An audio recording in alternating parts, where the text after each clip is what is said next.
थोड़ा सा स्मिता माता जी आज हम लोग को भजन सुना सकती हैं, वो जो प्रभु जी हम लोग करते हैं रोज। स्मिता माता जी हरे कृष्णा जी प्रभु जी। भजन सुना सकती हैं? जय राधा माधव। जी जी जी प्रभु जी। स्टार्ट कीजिए माता जी।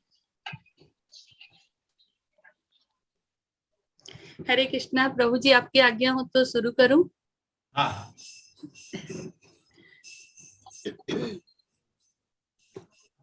जय राधा माधव जय कुंज बिहारी, जय राधा माधव जय कुंज बिहारी, जय राधा माधव जय कुंज बिहारी, जय गोपी जन बल्लभ गिरवर धारी, जय गोपी जन बल्लभ गिरवर धारी, जय राधा माधव जय कुंज बिहारी, जय राधा माधव जय कुंज बिहारी, जय गोपी जन बल्लभ गिरवर धारी, जय गोपी जन बल्लभ गिरवर धारी, जय राधा माधव जय कुंज बिहारी, यशोदानंदन ब्रज जन रंजन, यशोदानंदन ब्रज जन रंजन, यमुना तीर बनचारी, यमुना तीर बनचारी, जय राधा माधव जय कुंज बिहारी, जय राधा माधव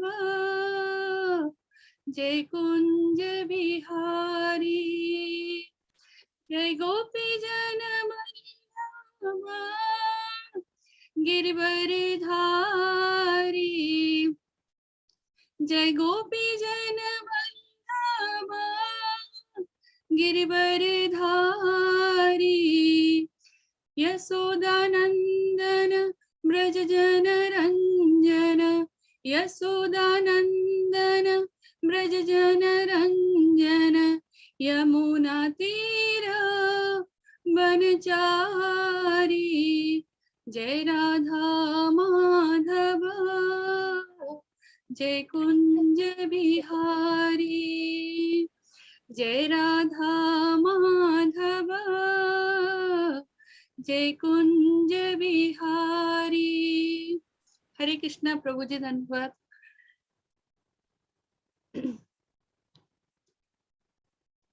प्रभु जी अभी तक आए नहीं है? हैं प्रभु जी हैं। आगे हैं जी जी। अच्छा, धन्यवाद प्रभु जी। हरे कृष्ण हरे कृष्ण हरे कृष्णा प्रभु जी, धन्यवाद प्रणाम प्रभु जी। हरे स्मिता माता जी आप हैंड रेज करके आगे आ जाइए प्लीज। हरे कृष्णा प्रभु जी। ज्ञानतिमिरन्दस्य ज्ञानाञ्जनाशलाकया चक्षुर्मिलितं येन तस्मै श्रीगुरुवे नमः। नमो विष्णुपदाय कृष्णभूतलेश्वराय नमस्ते सारस्वती देवी गौरवाणी विचारिणे निर्विशेष जय हो श्री कृष्ण चैतन्य प्रभु नित्यानंद श्री अद्वैत गदाधर हरे कृष्ण कृष्ण कृष्ण कृष्ण हरे हरे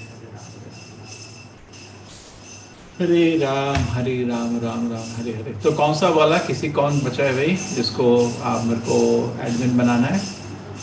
प्रताप सिकदर प्रभु जी बचे हैं। स्वाति माता जी नहीं आई हैं क्या?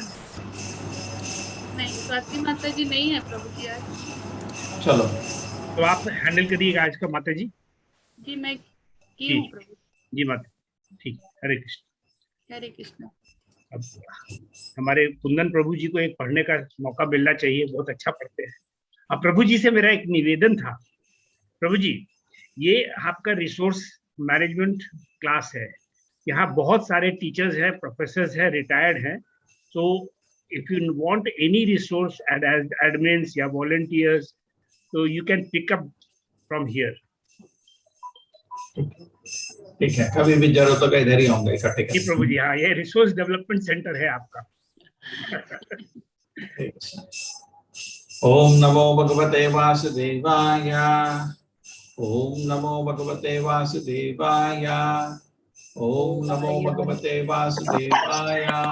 तपस्वीभ्यो अधिको योगी, ज्ञानीभ्यो अभिमतो अधिकः, कर्मिभ्यश्चाधिको योगी, तस्माद् योगी भवार्जुन। तपस्वीभ्यः, तपस्वियों से, अधिकः श्रेष्ठ बढ़कर, योगी योगी, ज्ञानीभ्यः ज्ञानियों से, अपि भी मतः माना जाता है अधिकः बढ़कर, कर्मीभ्यः सकाम कर्मियों की अपेक्षा, च भी अधिक श्रेष्ठ, योगी योगी, तस्मात् अतः योगी योगी भव बनो। ओ आओ अर्जुन, हे अर्जुन, योगी पुरुष तपस्वियों से, ज्ञानी से तथा सकाम कर्मी से बढ़कर होता है, अतः अर्जुन तुम सभी प्रकार से योगी बनो। चलिए तात्पर्य कौन पढ़ रहा है? प्रभु जी, प्रमोद जी। हरे कृष्णा। लवलीन माता जी, हरे कृष्णा। लवलीन माता जी, लवलीन कोहली माता जी, हरे कृष्णा। नहीं है तो कुंदन प्रभु जी को दीजिए। हरे कृष्णा माता जी, मैं थोड़ा ऑन द वे हूँ। ओके ओके माता जी। कुंदन प्रभु जी, हरे कृष्णा। हरे कृष्ण माता जी। हरे बढ़िया कृष्ण प्रभु जी। तात्पर्य शील प्रभुपाद द्वारा शील प्रभुपाद की जय। जब हम योग का नाम लेते हैं तो हम अपनी चेतना को परम सत्य के साथ जोड़ने की बात करते हैं। विविध अभ्यासकर्ता इस पद्धति को ग्रहण की गई विशेष विधि के अनुसार विभिन्न नामों से पुकारते हैं। जब यह योग पद्धति सकाम कर्मों से मुख्यतः संबंधित होती है तो कर्म योग कहलाती है। जब यह चिंतन से संबंधित होती है तो ज्ञान योग कहलाती है, और जब यह भगवान की भक्ति से संबंधित होती है तो भक्ति योग कहलाती है। भक्ति योग या कृष्ण भावनामृत समस्त योगों की परम सिद्धि है। जैसा कि अगले श्लोक में बताया जाएगा, भगवान ने यहाँ पर योग की श्रेष्ठता की पुष्टि की है, किंतु उन्होंने इसका उल्लेख नहीं किया कि यह भक्ति योग से श्रेष्ठ है। भक्ति योग पूर्ण आत्मज्ञान है, अतः इससे बढ़कर कुछ भी नहीं है। आत्मज्ञान के बिना तपस्या अपूर्ण है। परमेश्वर के प्रति समर्पित हुए बिना ज्ञान योग अभी अपूर्ण है। सकाम कर्म भी कृष्ण भावनामृत के बिना समय का अपव्यय है। अतः यहाँ पर योग का सर्वाधिक प्रशंसित रूप भक्ति योग है, और इसकी अधिक व्याख्या अगले श्लोक में की गई है। हरे कृष्ण प्रभु। धन्यवाद प्रभु जी। ओम ज्ञानतिमिरन्धस्य ज्ञानाञ्जनशलाकया चक्षुरुन्मीलितं तस्मै श्रीगुरवे। तो अभी ज्ञान, तप और योग की बात हो रही है। योगी पुरुष तपस्वी से, देखिए योग का मतलब होता है भगवान से कनेक्शन। कोई खाली बैठ के तप कर रहा है लेकिन भगवान का कनेक्शन नहीं है तो क्या फायदा। कोई खाली ज्ञान प्राप्त कर रहा है लेकिन उस ज्ञान का भगवान से रिश्ता नहीं, क्या फायदा। कोई सकाम कर रहा है, कुछ कर्म फल की इच्छा से कुछ काम कर रहा है लेकिन भगवान से रिश्ता नहीं, वेस्ट।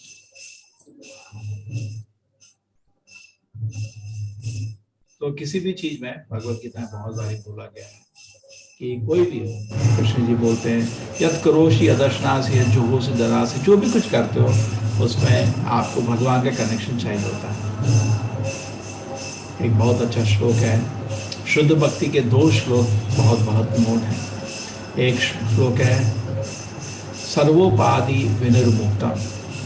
शुद्ध भक्ति वो होती है जिसमें आदमी सारी उपाधि से उसका मन निकल जाता है।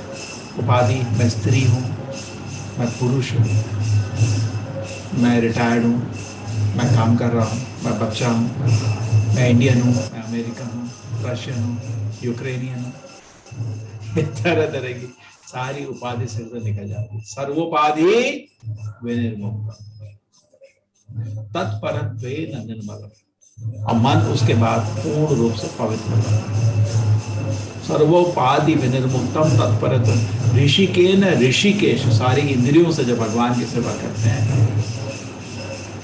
भक्ति उत्तम, वो उत्तम भक्ति शुद्ध भक्ति होती है। तो शुद्ध भक्ति के लिए एक्चुअली कभी कभी ये प्रश्न हो सकता है, जब भगवद गीता में भक्ति योगी सर्वोत्तम है,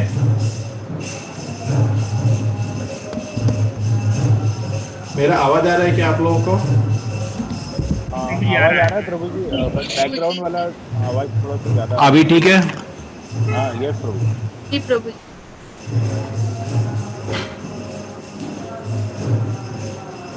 वहाँ कीर्तन चल रहा है। जी जी प्रभु। Okay, now it's better. Hare Krishna.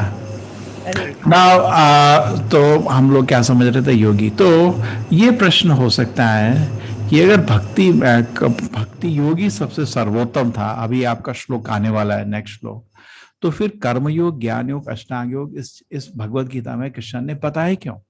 Krishna द्वापर युग के एंड में बात कर रहे थे, आगे की बात हो रही है कलयुग के लिए, तो कलयुग में तो भक्ति योगी है, तो एक कर्मयोग, ज्ञान योग, अष्टांग योग तो करना भी संभव नहीं है, अब पर्टिकुलरली अष्टांग योग। तो ये क्यों बताए गए, क्यों इतने चैप्टर बर्बाद किए? कौन देगा इसका उत्तर?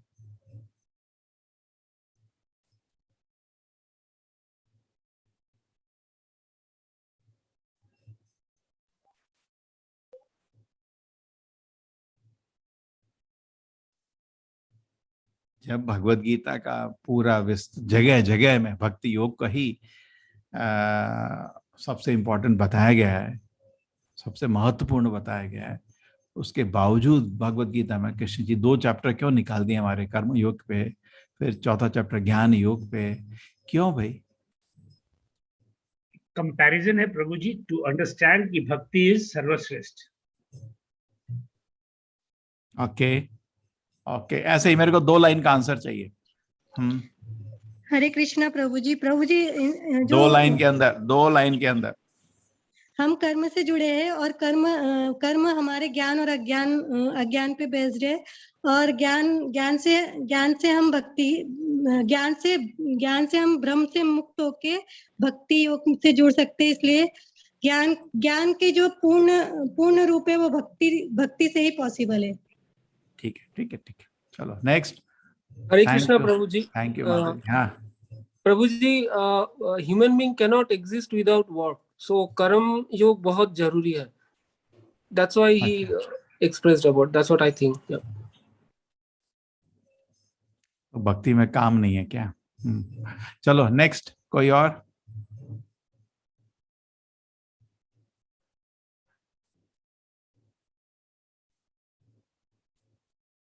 बाकी लोग सब चुप बैठे हैं। यस बोलिए ना सुनील जी, बोलिए। प्रभु जी, भक्ति से ही सारे कार्य संभव होते हैं, तो हम सब कार्य उस भक्ति होती है तो पॉजिटिव में ही काम में करते हैं। हम भक्ति से ही संभव होते हैं, हमें सोचने की क्षमता मिलती है और कार्य सही होते हैं। ओके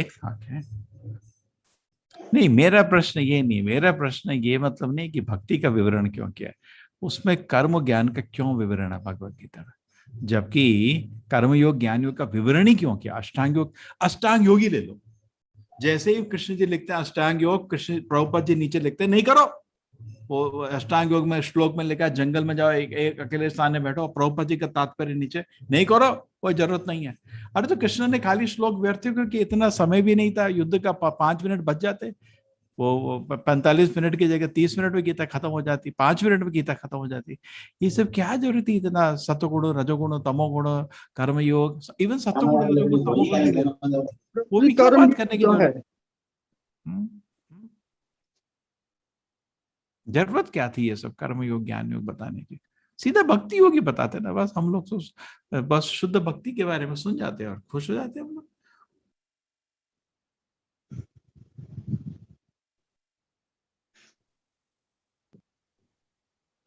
कर्म से ही तो भक्ति होती है प्रभु जी।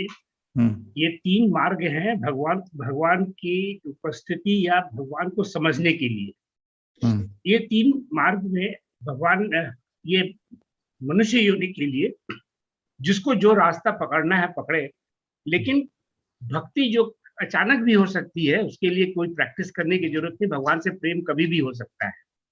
तो यू आर रेडी। तो तीनों रास्ता बताया है प्रभु ने कि जिसको जो रास्ता पसंद है उस रास्ते से चल के मेरे पास आओ।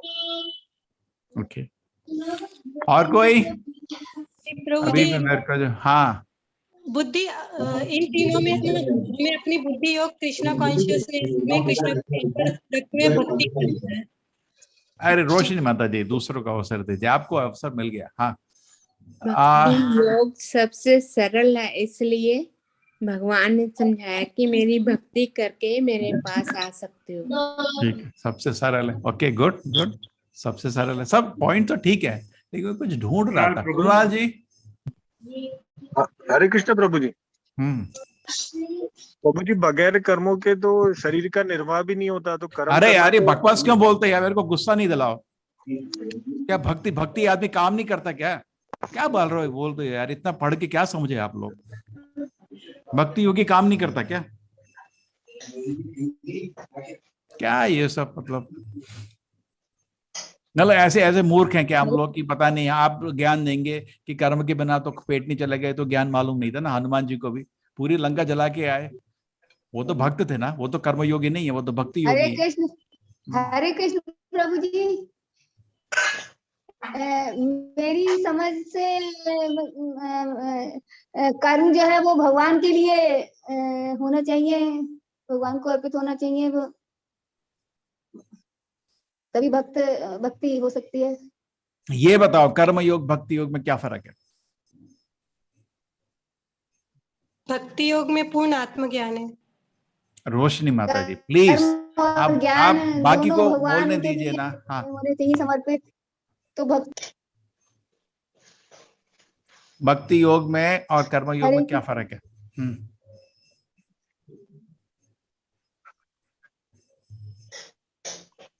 हरे कृष्ण जी। हाँ प्रभु जी, ये चैप्टर 647 श्लोका में है कि निष्काम कर्म योग इस रास्ते का आरंभ है, और जब कर्म योग में ज्ञान तथा वैराग्य की वृद्धि होती है तो ये अवस्था ज्ञान योग कहलाती है। जब ज्ञान योग में अनेक, अरे वो सब तो आप रिपीट नहीं करो, मेरा प्रश्न का उत्तर करो आप। मेरा प्रश्न है कर्म योग और भक्ति योग में फर्क क्या है? आप क्यों मेरे को कहानी सुना रहे हो? आपको इतना पढ़ के इतना भी मालूम नहीं किसी को कर्म योग भक्ति योग में फर्क क्या है? फिर क्या बोलते क्यों अलग अलग? फिर ज्ञान योग भक्ति योग में क्या फर्क है?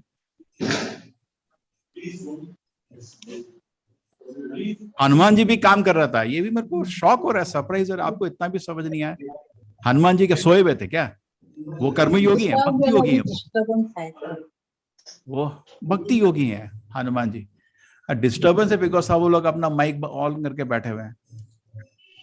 जब आप लोग बोलते नहीं ना तो माइक ऑफ करिए, ठीक है?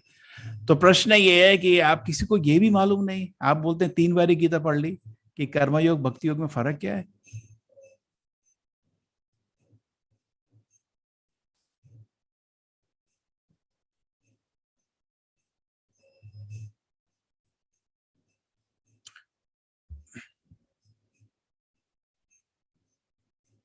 किसी ने तात्पर्य पढ़ा था 1 लाइन, लेकिन उससे आप निष्कर्ष नहीं निकाल पा रहे हैं। उसको रिपीट करने में क्या फायदा? आप उसका निष्कर्ष बताइए मेरे को। हाँ, हरे कृष्ण प्रभु जी। हाँ प्रभु जी, कर्म योग जो है उसमें हम अपने सकाम कर्म करते हैं, जिसका माने हमारे इंद्रियों को सेटिस्फाई करने के लिए काम करते हैं। और जो भक्ति योग है उसमें हम तो उसमें तो योग किस लिए है फिर? अगर आप अपनी इंद्रियों को प्रसन्न करने के लिए काम कर रहे हैं, वो योग नहीं है, वो तो भोग हो गया ना। तो योग कैसे हो? सकाम कर्म हो जाता है वो। मगर भक्ति योग में हम भगवान को माने शब्द नहीं का खेल नहीं चाहिए मेरे को, स्पष्ट बोलिए। कर्म योग भक्ति योग में फर्क क्या है? स्पष्ट।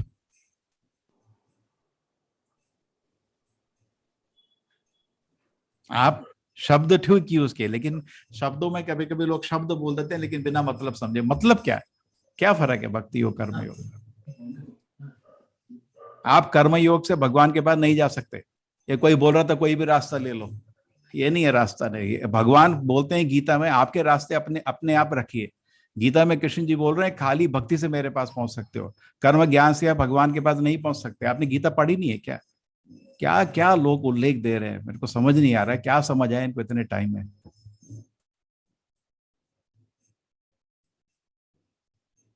इतना अज्ञानता। क्या प्रभुपाद जी के तात्पर्य को कान खोल के पढ़िए ना, कोई पढ़ नहीं रहा है। क्या होता है, अपने मन में पहले ही विडंबना रखी हुई है, 1000 बारी पढ़ा चुके हैं, उसके बाद भी आप स्पष्ट पढ़ नहीं रहे तात्पर्य को। कितना क्लियर प्रभुपाद जी समझा रहे हैं, खाली भक्ति से ही भगवान के पास पहुंच सकते हैं। और मेरे को ये कोई सुना रहा है कि कर्म भी ले लो, ज्ञान भी ले लो, जो रास्ता तुम्हें अपनाना है तुम भगवान के पास पहुंच जाओगे। कहाँ लिखा है गीता में? कृष्ण जी तो स्पष्ट बोल रहे हैं, भक्तिया माम, मेरे पास खाली भक्ति से आ सकते हो। कर्मी का आदमी नहीं आ पाएगा, ज्ञानी नहीं आ पाएगा। कहां पहुंचेगा कर्मी आदमी? सबसे ज्यादा मैक्सिमम उसकी कहां गति होगी? कर्म योगी मैक्सिमम कहां तक पहुंच सकता है? भगवान के पास नहीं जा सकता। ज्ञान योगी मैक्सिमम कहां तक पहुंच सकता है? अष्टांग योगी मैक्सिमम कहां तक पहुंच सकता है? भक्ति योगी मैक्सिमम कहां से? सब लोग थोड़ी भगवान के पास पहुंच रहे, कुछ हद तक जा रहे। रास्ता एक ही है, भक्ति का मार्ग है। जब आदमी को इंद्रिय भोग की इच्छा, भगवान का सेवा कर रहा है लेकिन इंद्रिय भोग की इच्छा जब उसके हृदय में विराजमान है, वो भक्ति योगी नहीं है, कर्म योगी है। जो मेहनत कर रहा है लेकिन अंत में ऑफिस जा रहा है, हरे कृष्ण मंत्र का भी जाप कर रहा है, हो सकता है 16 माला भी जप कर रहा है, लेकिन उसके बाद इंद्रिय भोग के लिए मेहनत कर रहा है, वो अभी भक्ति योगी बना नहीं है, कर्म योगी है। जो आदमी गीता पढ़ रहा है, हरि नाम का जाप भी कर रहा है, 16 माला भी जप कर रहा है, लेकिन अपने मन की उछाल, जैसे था ना मेरे कोई भी रास्ता अपना लो, अभी वो भक्ति योगी नहीं बना है। बिकॉज शास्त्र में तो ये नहीं लिखा था, प्रभुपाद जी तो कहीं भी नहीं लिखे ये सब। अभी वो ज्ञान योगी है, उसके मन के जो विचार है वो अपने उनको छोड़ नहीं पा रहा है, गुरु के शास्त्र के शब्द को सुन नहीं पा रहा है, क्योंकि अपने मन का घमंड उसको सुनने नहीं दे रहा। क्योंकि कहीं पे भी प्रभुपाद जी तो लिखते ही नहीं है। आप लोग बोल रहे हैं 3 बार गीता पढ़ दिया आप लोगों ने, मैंने सुना, तो मेरे को दिखा दो कहीं पे भी प्रभुपाद जी लिखते हैं। इनमें से कोई भी आप सुन नहीं रहे हैं जो शास्त्र लिखा है। मन में अपने विचारों को जब हम सर्वप्रथम बनाते हैं, फिर गुरु की क्या जरूरत है आपको? गुरु तब चाहिए होता है जब गुरु के वचन या शास्त्र के वचन को आप सर्वोत्तम रखते हैं, तब आपको गुरु चाहिए। जब आप शास्त्र के वचन में नहीं पढ़ रहे, कहीं पे भी दिखा दो मेरे को ना, प्रभुपाद जी ने पूरी गीता में कहीं दिखाओ ना, लिखा है कोई भी रास्ता अपना लो। ये न्यूज़पेपर में लिखा है, टीवी में लिखा है, ये शास्त्र में नहीं लिखा है ये सब। ठीक है, तो जब आदमी अपनी विचारों से, मेरे विचार में, मेरे ओपिनियन में, जब इस चीज में आदमी फंसा रहता है, वो अभी भक्ति योग नहीं बन पाया। ज्ञान योगी, अष्टांग योगी, जैसे आपने देखे हैं कुछ लोग इतना टाइम बाद उनको गीता सुन रहे हैं, तब भी उनका ज्यादा अट्रैक्शन प्राणायाम से रहता है, आसना से रहता है, और उसमें शायद कुछ, उसमें भी कुछ शांति ढूंढ रहे हैं। या कभी कभी सोचते हैं हिमालय में जाके कुछ मैं तपस करूंगा, मेरे को कुछ सिद्धि आ गई। हो सकता है वो भी 16 माला जप कर रहा है, लेकिन अभी भी भक्ति योगी नहीं बन पाए, अभी भी अष्टांग योगी रह गया। तो तीनों चीजें एक्चुअली मिलावट है। आप इनको कोई भी रास्ता बोल रहे हैं, ये मिलावट है। शुद्ध भक्ति, जैसे आपने एक चैप्टर पढ़ा था सत्वगुण रजोगुण तमोगुण का चैप्टर, क्यों बताने की जरूरत है? मेरे को बताओ सत्वगुण रजोगुण तमोगुण का चैप्टर। हमारा तो शुद्ध भक्ति की बात करने की ना, तीनों तो माया है ना, सत्वगुण भी माया है, रजोगुण भी माया है, तमोगुण भी माया है, तीनों माया है। जब हमको भगवान का शुद्ध भक्ति को प्राप्त करना है तो सत्वगुण रजोगुण तमोगुण की जरूरत क्या थी जानने की? कोई जरूरत नहीं थी। नहीं, जरूरत है, बिकॉज हम अभी शुद्ध भक्ति में नहीं, हम किधर है? मिलावट में है। तमोगुण ने हमारी भक्ति को नष्ट कर दिया है, रजोगुण ने हमारी भक्ति को नष्ट कर दिया है, सत्वगुण ने हमारी भक्ति को नष्ट कर दिया। ठीक है ना? आप कुछ लोगों के आंसर इसके आसपास आ रहे थे लेकिन स्पष्ट नहीं बोल रहे थे। तो शुद्ध भक्ति में कर्मयोग, ज्ञान योग, अष्टांग योग मिलावट है। ये प्रभुपाद जी आप पढ़िए, ये श्लोक का तात्पर्य, नेक्स्ट श्लोक का तात्पर्य आपको स्पष्ट कर देते हैं। भक्ति मतलब योग मतलब भक्ति योग। लेकिन जब आदमी को सकाम शब्द किसी ने बोला लेकिन उसका स्पष्ट आप मतलब नहीं बोल रहे हैं, शब्दों का खेल नहीं होना चाहिए, आंसर क्लियर होना चाहिए। जब आदमी भक्ति कर रहा है लेकिन उसको अपने कर्म के फल से आकर्षण है, अभी भी इंद्रिय भोग की वस्तु को प्राप्त करने का इच्छा है, अभी वो भक्ति योग में नहीं है, अभी भी कर्म योग में है। ठीक है, इसलिए उसको बोलते हैं कनिष्ठ अधिकारी। भक्ति, भक्त मतलब बहुत बड़ी चीज होती है, बहुत बड़ी चीज। भक्त बनना अभी हमारा नहीं है, अभी हम सब मिक्स्ड है। इसलिए जब मंदिर में भी भक्त लोग आते हैं, जब सेवक पूछते हैं, तो हम देखते हैं किस किस मोड का उस पर प्रभाव है, गुण का प्रभाव है। देखते हैं थोड़ा आलसी है तो उसको काम मेहनत का देते हैं पूरे दिन, क्योंकि तमोगुण से निकालना उसको। अरे ये तो भक्ति कर रहा है, तो 16 माला जप कर रहा है, मंगल आरती अटेंड कर रहा है। भक्ति बहुत बड़ी चीज है, समझ आ रहा है आपको? एक बार प्रभुपाद जी अमेरिका में पहुंचे थे, तो उनको पूछा गया, प्रभुपाद जी ये बताइए कि आपको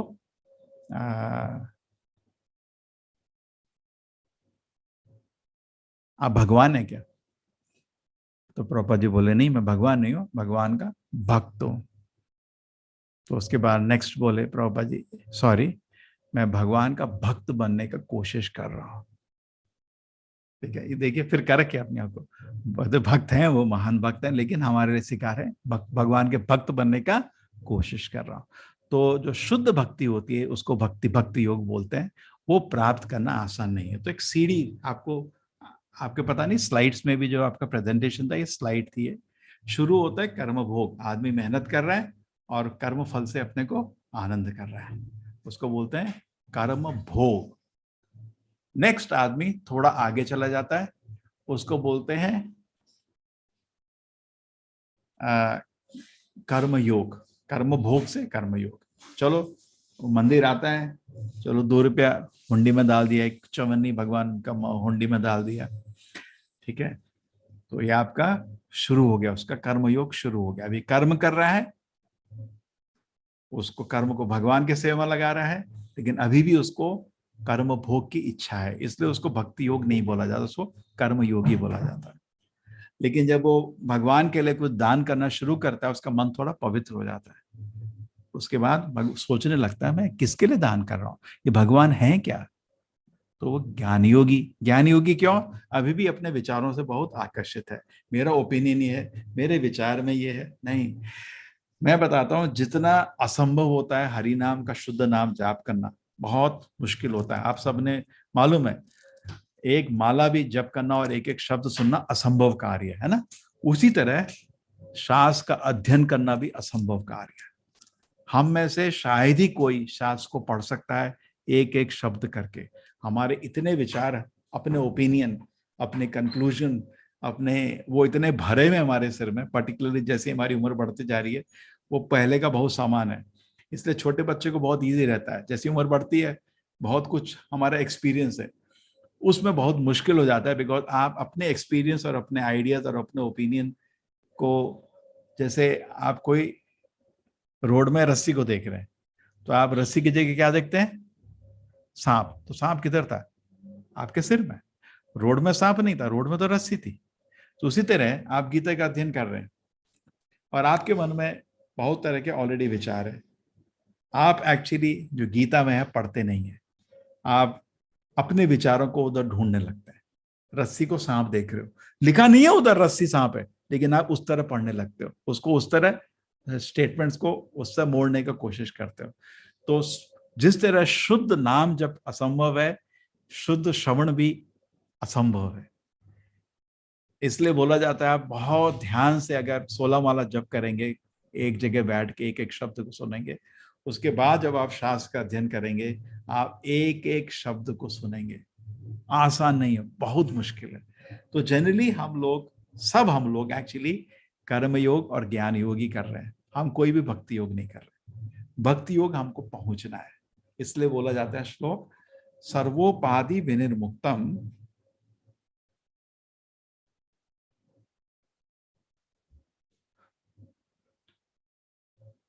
अन्याभिलाषिता शून्यम। 2 श्लोक है, अन्य अभिलाषिता शून्यम। शुद्ध भक्ति के 2 श्लोक हैं, आप नोट करिए। अन्य अभिलाषिता शून्यम, कोई और अभिलाषा दिल में नहीं है। हम तो ऐसे हैं ही नहीं, हमारे दिल में भी अभिलाषा है, तो हम भक्ति योग में नहीं पहुंचे। अन्य अभिलाषिता शून्यम, सारी कोई भी अभिलाषा भगवान को प्रसन्न करने के अलावा हमारे हृदय में कोई भी अभिलाषा नहीं है, उसको बोलते हैं भक्ति योग। ज्ञान कर्मादि अनावृतम, ज्ञान और कर्म ये दोनों चीज से मुक्त है। हाँ, कैसा ज्ञान? ऐसा ज्ञान जिससे भगवान को सेवा नहीं होती, वैसा ज्ञान भक्त को नहीं चाहिए। जैसे हमारे आचार्य मध्वाचार्य या रामानुजाचार्य, कोई मेरे को ये बोला था एक बारी क्लास में कि जो इमोशनल लोग होते हैं वो भक्ति योग करते हैं, जिसको मेहनत करना है वो कर्म योग करता है, और जिसको बड़ा ज्ञान होता है ज्ञान योग करता है। गलत कह रहा है। अन्याभिलाषिता शून्यम ज्ञान कर्मादि अनावृतम। जो भक्त के पास ज्ञान, ऐसा ज्ञान जिससे भगवान की सेवा नहीं होती, उसको उस ज्ञान का कोई आकर्षण नहीं है।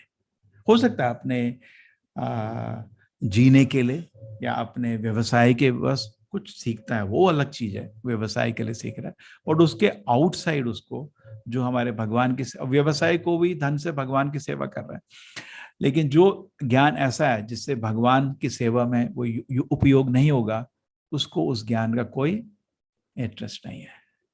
आपके हनुमान जी को बोलो, ये जो पेड़ है ना, इसमें ऐसा एक फूल आता है, बोलेंगे तो मेरे को क्यों बोल रहा है, इससे कुछ मेरी राम की सेवा से इसका जो मतलब है क्या? बोला नहीं है। तो बोलेंगे मेरा क्यों समय व्यर्थ कर रहा है तुम? वो शुद्ध भक्त है, उनका अब एक क्षण नहीं बर्बाद, वो एक क्षण को बर्बाद नहीं होना। सर्वोपात अन्याभिलाषिता शून्यम ज्ञान कर्म, ऐसा ज्ञान जो भगवान की सेवा में नहीं लग सकता वो नहीं करता। तो जब हम ऐसा ज्ञान को एक्वायर करने का कोशिश करते हैं, साथ साथ भक्ति भी कर रहे हैं, वो ज्ञान योग का कंटामिनेशन हो जाता है। और ज्ञान कर्मादि अनावृतम, और कर्म भी नहीं। तो ऐसा नहीं है कि भक्त कर्म नहीं करता, ये तो गलत उल्लेख है आपका कि भक्ति योग में कर्म नहीं है।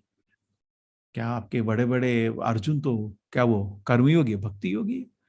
सबसे बड़ा भक्त है भगवान का, कृष्ण का, और वो क्या कर रहा था? युद्ध किया ना उसने, तो कर्म नहीं किया क्या? तो ये आपको कैसे आपने समझ लिया भक्ति और कर्म में डिस्कनेक्शन? जब आप ऐसा कर्म करते हो जो खाली भगवान को प्रसन्न नहीं करने के लिए है, वो भक्ति योग कहलाता है। लेकिन जब आप कर्म कर रहे हो और कर्म के फल की इच्छा से, जो अपने स्वार्थ के लिए कर्म की फल की इच्छा है, की आकांक्षा है, वो भक्ति योग नहीं रह जाता, वो कर्म योग हो जाता है। ठीक है ना? नहीं तो ये अलग अलग शब्दों की जरूरत क्या है? तो सोचना चाहिए था ना, भक्ति योग, ज्ञान योग, अष्टांग योग। और आदमी को योग कर रहा है लेकिन उसको बड़ी इच्छा है, कुछ तप मिल जाए, मेरे को तपस्या हो जाए, थोड़े सिद्धि मिल जाए, है ना?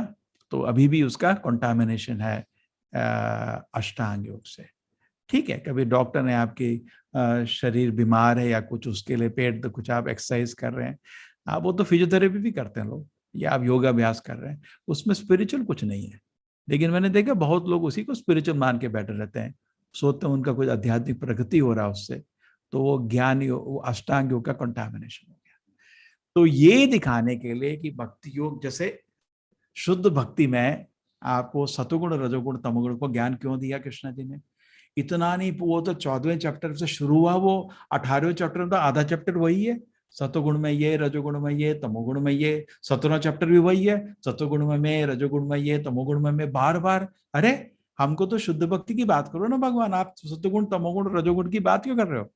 क्योंकि जैसे डॉक्टर आपके मुंह में थर्मामीटर क्यों रखता है, क्या जरूरत है? क्योंकि हम अभी नॉर्मल टेम्परेचर नहीं है, 105 106 ये तो सीरियस हो गया, तमोगुण जैसा ले लीजिए। 101 अभी रजोगुण है, 100 चल रहा है सतोगुण, थोड़ा अभी फीवर अभी भी है। तो इसीलिए क्योंकि हमको शुद्ध भक्ति को इनसे अलग करना है, ये कंटामिनेशन है हमारे। जैसे आप किसको, गुड़ को उबालते हैं चीनी बनाने के लिए, आप उबाल रहे हैं तो, और या गुड़ को उबाल से गंदगी निकाल के शुद्ध गुड़ बना रहे हैं, तो जो सोने को उबाल के आप शुद्ध सोना बना रहे हैं, उसी तरह क्योंकि हमको शुद्ध भक्ति चाहिए, इसलिए ज्ञान कर्म अष्टांग से उसको अलग कर रहे हैं। ठीक है, समझ आया? यस प्रभु जी। ठीक है, क्लियर हो गया? अभी आपको शब्द पूरे क्लियर हो गए, अलग अलग तरह से डिफाइन, लेकिन प्रभुपाद जी खुद इस तरह डिफाइन करेंगे सीडी के चक्कर में। तो क्योंकि हम अभी शुद्ध भक्ति पे नहीं पहुंचे हैं, हम जनरली कर्म में फंसे। कर्म मतलब हम काम करते हैं, लेकिन हम काम में कुछ फल की इच्छा जरूर रखते हैं। यार इतना सैलरी मिल जाए, मेरे को वो वाला गाड़ी खरीदना। गाड़ी है आपके पास, अच्छा गाड़ी है, अच्छे से चल रहा है, थोड़ा क्योंकि दो दोस्त के बीच में थोड़ा नाम हो जाएगा। अभी शुद्ध भक्ति में नहीं पहुंचे हम लोग, अभी कर्मयोगी है, बोलते हैं अपने आप को भक्ति योगी नहीं है। और हम शास्त्र पढ़ते हैं, सोचते हैं शायद आचार्य ने गलती कर दी होगी या कृष्ण ने गलती कर दी होगी, हमारे ओपिनियन बड़े स्ट्रांग है। अभी हम भक्ति योग नहीं पहुंचे, अभी भी हम ज्ञान योग में है, अभी भी हमको बड़ी बड़ी सिद्धियों से आकर्षण होता है। मैं देख रहा था कहाँ पे एक टीवी में आया था हमारा, तो हम तो ऑनलाइन में देखा था, एक कोई धर्म का प्रचारक, हमारा धर्म का नहीं दूसरा धर्म का, सीढ़ी लेके खड़ा था, सीढ़ी लेके। अब हमारे धर्म में भी ऐसे हैं वो राख लेके उछलते हैं, ठीक है ना, वो राख फेंक दिया वो भगवान बन गया, किसी ने की अंगूठी दे दी वो भगवान बन गया, है ना, उनके पिक्चर से फोटो से शहद गिर गया भगवान बन गया। क्या करोगे? ये लोग अष्टांग योग से आकर्षित हैं, ऐसी सिद्धियों को बड़ा मानते हैं और ऐसी सिद्धियों को चाहते हैं। तो ये आपके कंटामिनेशन आ गया अष्टांग योग का, ठीक है। क्योंकि शुद्ध भक्ति जो है खाली उसमें, देखिए ये सब लोग कुछ चाहते हैं, इसलिए चैतन्य चरिता में तो चैतन्य बाबू बहुत अच्छा श्लोक बोलते हैं, भुक्ति मुक्ति सिद्धि कामी सकले अशांता कृष्ण भक्त निष्कामा अतएव शांता। भुक्ति, किस आदमी को इंद्रिय भोग चाहिए, भगवान के पास बैठा है लेकिन इंद्रिय भोग की लालसा उसके हृदय में भटक रही है। मुक्ति, इस दुनिया से मोक्ष चाहता है, कुछ चाहता है, भगवत सेवा नहीं चाहता, वो दुनिया से मोक्ष चाहता है, वो तड़प जन्म मृत्यु के चक्कर से थक गया, दुनिया के रिश्तों से थक गया, दुनिया से मोक्ष चाहता है। मुक्ति मुक्ति सिद्धि, वो इस दुनिया में कुछ सिद्धि प्राप्त करना चाहता है। हमेशा ये आदमी अशांत रहता है, ये भगवान को प्राप्त नहीं करने वाला। कर्मयोगी सबसे ज्यादा कहां तक पहुंच सकता है? अभी मेरा डेफिनेशन क्लियर हो गया। अब ये बताओ कर्मयोगी कहां तक पहुंच पाएगा? भगवान के पास नहीं पहुंच पाएगा, कहां तक पहुंचेगा मैक्सिमम? अगर वो इवॉल्व नहीं हुआ ज्ञान योग अष्टांग, ब्रह्म ज्योति तक पहुंचेगा प्रभु जी। कर्मयोगी खाली स्वर्ग पहुंचेगा, ब्रह्म ज्योति क्यों पहुंचेगा? इंद्रिय भोग की लालसा से आप पाप पुण्य करो, कहां ब्रह्म ज्योति आ जाएगी? किधर पहुंचेगा? स्वर्ग। ज्ञान योगी कहां पहुंचेगा? ब्रह्म ज्योति। आपने ठीक बोला, करेक्ट ना? कर्मयोगी स्वर्ग, जो आपके देवता लोग होते हैं वो भी भगवान के भक्त होते हैं, लेकिन इंद्रिय भोग की इच्छा सकाम कर रहे हैं। जब आपकी इंद्रिय भोग की इच्छा दिल से नहीं निकली तो आप भगवान के धाम नहीं पहुंच पाएंगे। कहां पहुंचोगे? स्वर्ग। ज्ञान योगी किधर पहुंचेगा? आपने बोल दिया ब्रह्म ज्योति। अष्टांग योगी परमात्मा। हाँ बिल्कुल ठीक, परमात्मा में मर्ज होना चाहता है, परमात्मा का सेवक अच्छा नहीं है, परमात्मा में जुड़ना चाहता है। ये आपका पतंजलि का सिस्टम। लेकिन खाली भक्त आपका वैकुंठ धाम पहुंचेगा। तो आपको देखिए जैसे भगवत गीता में लिखा है ना, जो तमोगुण आदमी या किधर जाता है? जानवर के शरीर में जाता है। रजोगुण आदमी किधर जाता है? मनुष्य शरीर ले सकता है। और सतगुण आदमी किधर जाता है? ऊपर देवलोक जा सकता है। लेकिन खाली भक्त भगवत धाम जाता है ना, क्योंकि ये तीनों क्या है? तो ये क्यों नहीं कि आप ये बोल सकते कि कोई भी मार्ग ले लो, सतोगुण का, रजोगुण का, तमोगुण का, कोई भी मार्ग ले लो, भगवान के पास पहुंच जाओगे? नहीं सर, नहीं पहुंच सकते।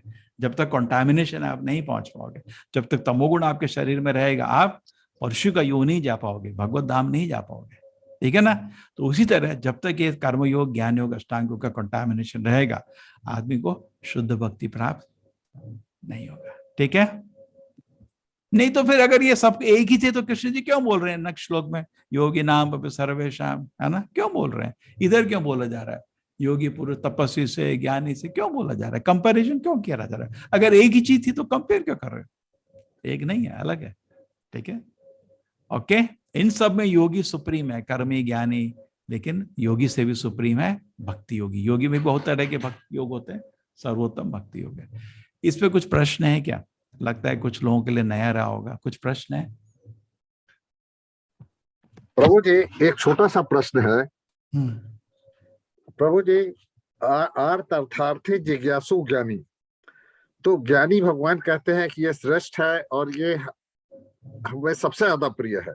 तो ज्ञानी तो परमात्मा तक ही पहुंच सकता है। वो तो आप ढंग से पढ़ ही नहीं रहे तो यही समझोगे। देखिए, जब तक कनिष्ठ भक्त रहता है वो भगवान के पास नहीं पहुंच सकता है। ये जो चतुर्विधा भजन्ते माम, कनिष्ठों की बात हो रही है, सर्वोत्तम भक्त की बात नहीं हो रही उधर। चतुर्विधा भजन्ते माम, ये 4 लोग मेरी चरण में आते हैं। जब कोई चरण में आ रहा है वो शुद्ध भक्त नहीं है। अभी आया है। वो ज्ञान इधर, वो कोई शुद्ध भक्त का ज्ञान ही नहीं सोचिए उसको उस समय। ठीक है, तरह तरह से कुछ पैसे मांगने आया था, लेकिन भगवान ने थोड़ा विश्वास था उसको। किसी को बहुत शरीर में दर्द हो गया, चलो भगवान का थोड़ा विश्वास, ऐसा नहीं है कि शुद्ध भक्त है, थोड़ा था कि चलिए भगवान के चरण में चले जाते हैं। ऐसा नहीं है कि द्रौपदी की पुकार रहा है, ऐसा नहीं। ठीक है, कोई आपका जिज्ञासु है, थोड़े उसके थोड़ा क्या है दुनिया, भगवान है नहीं है, चलो भगवान के पास जाके भगवान कुछ ज्ञान प्रकट करे। और ज्ञानी वो आप तात्पर्य पढ़े ना प्रभुपाद जी, उसमें क्या तात्पर्य, ज्ञानी कोई शुद्ध भक्त थोड़ी है। ये जो ज्ञानी है ये ऐसा ज्ञानी है जो इंद्रिय भोग से थक चुका है और मन की उछाल उछाल करके थक चुका है, अब ये सोच रहा है चलो भगवान के पास चलना। ये अभी शुरुआत का भक्त है, कोई सर्वोत्तम भक्त नहीं है। क्या है तो कनिष्ठ भक्त कभी भगवान के पास नहीं, ये कॉन्टामिनेटेड है। ये कर्मयोगी, ज्ञान योगी, अष्टांग योगी में ले लीजिए, कॉन्टामिनेटेड है। ये अभी कनिष्ठ अधिकारी है। कनिष्ठ अधिकारी थोड़ी भगवान के पास जाता है। लेकिन प्रभुपाद जिसमें बोलते हैं ये चार ये तरह का या चार वो तरह का। चार वो तरह का कौन है? चार जो लोग भगवान के चरण में नहीं जाते, है ना। अभी आएगा आपका नेक्स्ट चैप्टर में। नमाम दुष्कृत नो मूढ़ा प्रपद्यन्ते नराधमा। देन उसके बाद माया अपहृत ज्ञाना आसुर भाव आश्रिता। ये चार तरह के लोग हों, ये लोग जो भगवान के चरण नहीं जाते और ये लोग जो भगवान के चरण जाते हैं, ये आठों के आठ अगर शुद्ध भक्त को मिलेंगे तो प्रकृति होगा, नहीं तो नहीं। ठीक है, तो ये भी मंदिर आया है, भगवान के पास आया है। ये ऐसे नहीं बड़ा ज्ञानी बन के आया है, लेकिन चारों में ये बेटर है। बिकॉज जो पैसे के लिए या किसी प्रॉब्लम के लिए भगवान के पास आते हैं, ये जनरली प्रॉब्लम सॉल्व होने के बाद भग जाते हैं। आपने देखा होगा एग्जाम के टाइम में बच्चे लोग मंदिर पहुंच जाते हैं बड़ी भीड़ लगती है मंदिर। मैंने तो एक कॉलेज में जाता हूँ, उस कॉलेज में क्या है 9 बजे कॉलेज शुरू होता है और वो पुजारी क्या है 8:30 पौने 9 बजे फाइनल आरती करता है, बिकॉज गणेश जी का मंदिर है। अरे जब मैं अपनी क्लास के लिए उधर चल रहा होता हूँ, करीब 9 बजे मेरी क्लास है और उधर एग्जाम है आज, अरे ऐसे घंटे बज रहे होते हैं जैसे बड़े महान, और उधर हजारों बच्चे सब गणेश जी, अरे बचा दो आज तो एग्जाम है, डन डन, एटलीस्ट 2 मिनट जरूर घंटा बजा के आता हूँ। इतनी आवाज आ रही होती है, गर्जन होती है उस दिन। लेकिन एग्जाम होके सब लोग गोवा चले गए, भूल गए भगवान को, है ना, हो गया ना।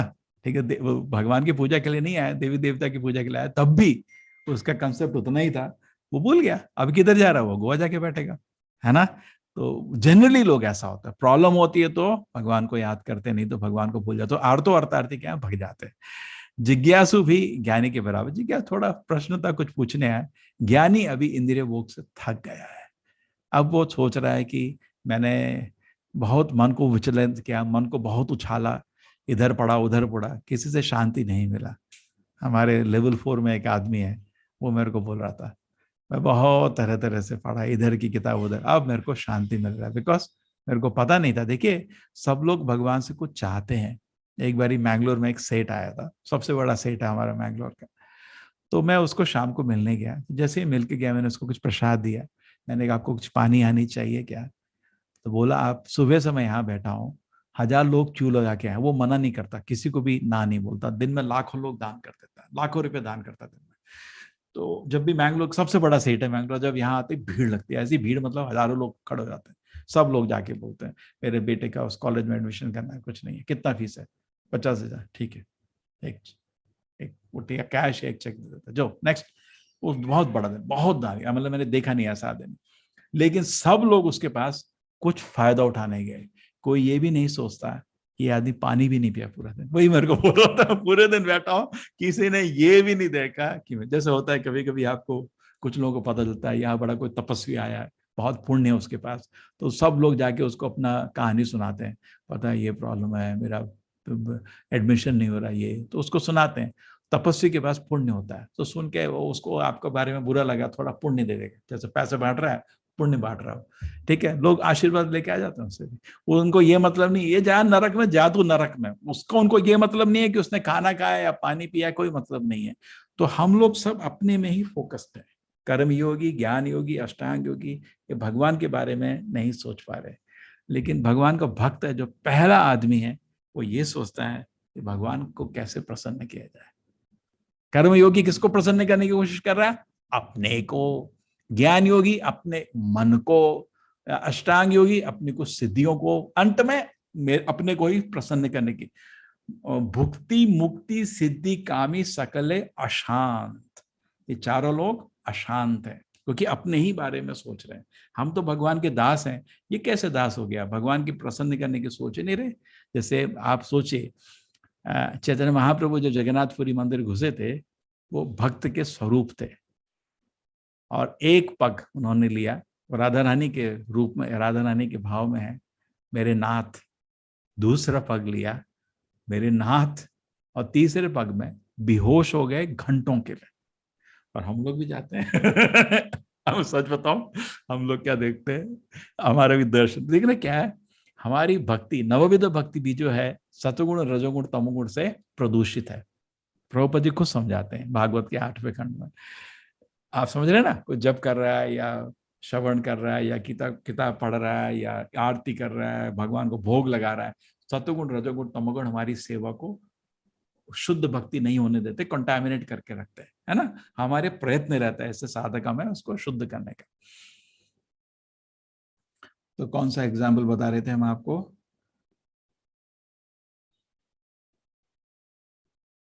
चैतन्य महाप्रभु जी। हाँ, चैतन्य महाप्रभु। तो हम भी जब दर्शन करते हैं हम क्यों नहीं फेंट होते हैं? तो मैं इसके बारे में सोचा था, रीजन क्या है ना, हम जो दर्शन करते हैं उधर भी अपना ही इंद्रिय भोग सोते हैं।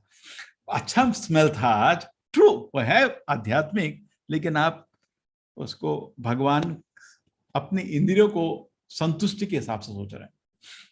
जैसे एक भक्त प्रसाद ग्रहण करता है और हम प्रसाद ग्रहण करते हैं, वो हमेशा जब प्रसाद ग्रहण किया जाता है उसको बोला जाता है ऑनरिंग द प्रसाद, होता है ना। प्रसाद सेवा के लिए आया हूँ, मैं प्रसाद को भोग करने नहीं आते हम प्रसाद की सेवा करते हैं, समझ गया। जैसे कीर्तन में भी है, बहुत लोग कीर्तन को भी एक म्यूजिक की तरह बना देते हैं, उसको एक फिल्म ट्यून की तरह गाते हैं, क्योंकि कीर्तन को भगवान को प्रसन्न करने के लिए नहीं गा रहे, वो ट्यून में आनंद करने के लिए गा रहे। मैंने देखा भगवान की तरफ देखते भी नहीं है, ना प्रार्थना होती है, एक ना भगवान उनके हृदय में है ना दिल में है, कहीं नहीं है, वो म्यूजिक का आनंद ले रहे। तो अब वो भजन नहीं कर रहा, उसका भजन भी कंटामिनेटेड हो गया। तो ऐसा भजन भगवान को हृदय को छू नहीं पाता। तो आप खाना बना रहे, आपके मुंह से लाल टपक रही है, आप खाना नहीं बनाना चाहिए आपको भगवान का, क्योंकि आपको भगवान के प्रसन्न करने के लिए बनाया होता है ना। जब भगवान का खाना बनाया जाता है, छोटे बच्चे, जानवर, किसी को अंदर नहीं आने देता। क्यों? दोनों की प्रॉब्लम ये है, खाना देखा लाल टपकती, देखा छोटे बच्चे के आगे गुलाब जामुन रख दो, सीधे मुंह से लाल टपकती। अब वो खाना आप निवेदन नहीं कर सकते, इसलिए बच्चों को, जानवर को किचन में नहीं घुसने दिया जाता, बिकॉज उनको भी ट्रेनिंग नहीं है देखने का।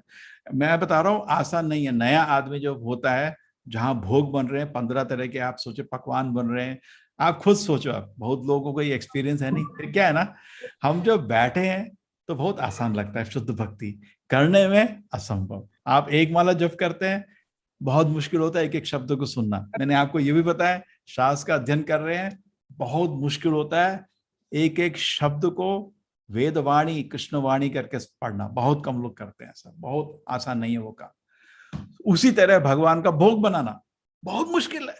किसी ने प्रॉब्लम ये नहीं देखी क्या? भाई मैं ही हूँ क्या प्रॉब्लम देखने वाला? आपके 56 भोग बनाए, तरह तरह के आइटम है, और गुलाब जामुन रखा है, पकौड़े रखे हैं, और चपाती रखी है, घी चुपड़ी हुई, और बिल्कुल मतलब पुलाव रखा है। आप चैतन्य चरिता में तो पूरा चैप्टर आता है उस डिस्क्रिप्शन में, बड़े रखे हैं, ये सब मिठाई रखी, तरह तरह के सब बना के रखा है। और हम है पुजारी तो को प्लेट लगाया, उठा के ले गया, और उठा के प्लेट को किधर रखा? भगवान के सामने रखा, और भगवान को उसके बाद क्या करता हो, कवर करके रखता है। कुक तो कवर कर देता है, और उसने कवर को उठाया और देखा अभी ऑफर नहीं हो सकता ये खाना।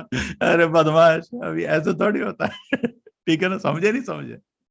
बहुत मुश्किल होता है, बहुत मुश्किल होता है उस पे भोग नहीं करना। एक बारी माधवेंद्र पुरी थे, माधवेंद्र पुरी हमारे आचार्य हैं, चैतन्य महाप्रभु के गुरु, ईश्वरपुरी के गुरु माधवेंद्र पुरी। ये कृष्ण के महान शुद्ध भक्त हैं, महान महान, मतलब इनके बारे में जीवनी अगर पढ़ोगे आप, आपको बहुत हृदय में खुशी होगा। भगवान खुद इनको सेवा किए थे और बहुत महान भक्त है कृष्ण के। ये जब इनका स्टोरी तो कभी और बताएंगे। तो इनको क्या हुआ था, वृंदावन में आए थे तो वृंदावन में खाली बैठे थे। एक चैप्टर में इनका पिक्चर आता है हमारे। तो ये खाली बैठे थे वृंदावन में, उस समय बैठ पेड़ के नीचे कहीं बैठ के जप कर रहे थे। ये खाना नहीं मांगते थे किसी से, कोई दे दे तो खा लेते थे, नहीं तो ये होता अजागर वृत्ति होता है, ये हमारे लिए नहीं, परमहंस लोग ऐसा करते हैं। तो क्या होता है, एक आदमी इनके पास, एक छोटा सा बच्चा इनके पास आता है, लड़का, बोलता है आप भूखे क्यों बैठे हैं, आप भूखे क्यों, आप कुछ मांग के खा क्यों नहीं लेते। तो माधवेंद्रपुरी बोलते हैं आप हो कौन। देखो मैं यहाँ का ग्वाला हूँ, ये जो गोपियां है ना, जो गाय को मतलब जो गाय को पानी नहीं दूध निकाल रहे थे, उन्होंने आपको देखा। तो उन्होंने देखा और लगा उनको कि आप बहुत घंटे से इधर बैठे हो, आप खाए नहीं है कुछ, तो उन्होंने मेरे को आपके लिए थोड़ा दूध भेजा है, ऐसा बोला। तो माधवपुर ने बोला बहुत अच्छा। और ये तो बहुत ही मधुर आवाज में कृष्ण जी बोल रहे थे, बहुत प्यारा लगा, इतना सुंदर रूप। कृष्ण की लीला थी, वो डिटेक्ट नहीं कर पाया कि कृष्ण जी उनके पास खड़े हैं। तो उन्होंने दूध स्वीकार किया। तो बोले मैं थोड़ी देर में आके मटका ले जाता हूँ, तुम दूध पी लेना। ठीक है। माधवपुरी दूध पी के सो गए। जब दूध पी के सोए तो उनके सपने में वो लड़के दोबारा अरे अरे हाँ इधर। तो मैंने तो बहुत वेट कर रहा था मैं, क्यों, मेरा विग्रह ना वहाँ, मैं गोपाल हूँ, गोवर्धन का गिरिधारी, वो ना मेरा विग्रह जो था ना वो छुपा के पुजारी लोग भाग गए, कभी वापस नहीं आए। कोई शायद कोई लोग थे जो डकैत, या आपको मालूम है भारत में बहुत लोग अटैक किए थे, मंदिर तोड़ते थे, तो उनके चक्कर में वो मेरे को छुपा के भाग गए। तो अभी मैं वहाँ, अभी भी मैं कितने सालों से बुश में हूँ, कोई आए नहीं मेरे को उठाने, बहुत गर्मी है उधर और मतलब गंदगी, कोई सेवा नहीं हो रही। तो माधवेंद्रपुरी को बोले कि तुम सुबह आओ, मेरे को निकालो, मैं तुम्हारा बहुत वेट कर रहा था। तो भगवान सबको सेवा नहीं देते, उनको दिए। तो वो उठे माधवेंद्रपुरी, और उसके बाद उनको लगा मैं कितना बड़ा मूर्ख हूँ, भगवान ने खुद मेरे को मटका दिया और मैं उसको स्वीकार नहीं कर पाता। तो मटके के छोटे छोटे पीस किए और एक एक थोड़ा मिट्टी लेते थे, भगवान को याद करते हुए हर दिन। तो उन्होंने उसके बाद लोगों की मदद से, जहां उनको सपने में दिखाया था कृष्ण जी ने हाथ पकड़ के वो बुश में, वहीं पे उनको विग्रह मिला। ये तो चमत्कार है ना, इसलिए मैं बोला महान भक्त है। और उनकी सेवा कृष्ण जी ने उनको दूध पिलाया। तो उन्होंने उस विग्रह को उठाया सब लोगों के साथ और उन्होंने अच्छा मंदिर का स्थापना किया गोवर्धन में। अब अभी तो वो मंदिर नाथ द्वार बन गया राजस्थान में, वही गोपाल है। ये महान भक्त थे। जब मंदिर का उन्होंने स्थापना किया, वहां सेवा हुआ, तो फिर भगवान उसको सपने में दोबारा आए। बोले तूने मेरे को बहुत पानी से नहलाया, मैं मानता हूँ, अभी भी गर्मी लग रही, थोड़ा चंदन लेके आओ। भगवान सेवा दिए, चंदन लेके आओ। तो वो कहाँ से, जगन्नाथपुरी जाओ, वहां से उसको बोलो, उनको बोलो वो चंदन देंगे तुमको। तो वहां से वो पैदल चल के, बहुत स्टोरी है उनके पास। ठीक है। तो हम, हाँ, तो शुद्ध भक्ति के लक्षण कुछ अलग होते हैं। शुद्ध भक्त बहुत ही अलग होते हैं। चैतन्य महाप्रभु है शुद्ध भक्त, माधवेंद्रपुरी है शुद्ध भक्त, है ना। ये भक्त हम अभी है कनिष्ठ भक्त। बोलना मतलब मुश्किल से, कर्मयोगी, ज्ञान योगी, अष्टांग योगी, ये सब कनिष्ठ भक्त है। कनिष्ठ मतलब शुरुआत हुई है, श्रद्धा बहुत कोमल है और अभी भी अपने बारे में ही सोच रहे हैं, हम भगवान के प्रसन्न होने के बारे में नहीं सोच पा रहे। हरे कृष्णा। कोई बता सकता है, मैं इस स्टोरी का कहाँ पे कनेक्शन करना चाह रहा था, माधवेंद्रपुरी का स्टोरी।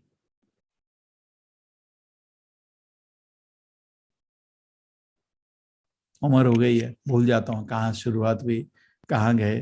म्यूनिसिपैलिटी का ट्रक होता है ना, वो उसको इधर से उधर जाना होता है, बीच में हर जगह घूम जाता है। चैतन्य प्रभु, हाँ, चैतन्य प्रभु योग के साथ कनिष्ठ भक्त, उत्तम भक्त और मध्यम भक्त। वो तो ठीक है, लेकिन माधवेंद्रपुरी की स्टोरी क्यों ली थी मैंने, वो तो सर आपको ही मालूम। हाँ, भक्ति योग के साथ कनेक्ट करने के लिए, भक्ति योग, मन में भक्ति, शुद्ध भक्ति बताने के लिए, शुद्ध भक्ति, शुद्ध भक्ति। चलो चलो।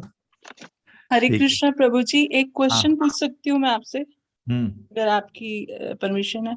जैसे आपने माधवेंद्रपुरी की कहानी बताई, तो वो निद्रा अवस्था में उनको भगवान का संदेश मिला, वो शुद्ध भक्त थे। तो निद्रा अवस्था क्या तमोगुणी नहीं होती? शुद्ध भक्ति की निद्रा, शुद्ध भक्त की निद्रा तमोगुण नहीं होता है। ठीक है। अच्छा। वो गुणों से निकल चुका है। जो शुद्ध भक्त जहां सोता है उधर भी आप मंदिर बना सकते हैं, क्योंकि उधर भी उसका स्मरण, भगवान के स्मरण, एक क्षण उसका भगवान का स्मरण नहीं छूटता। ठीक है ना, हमारी तरह नहीं है।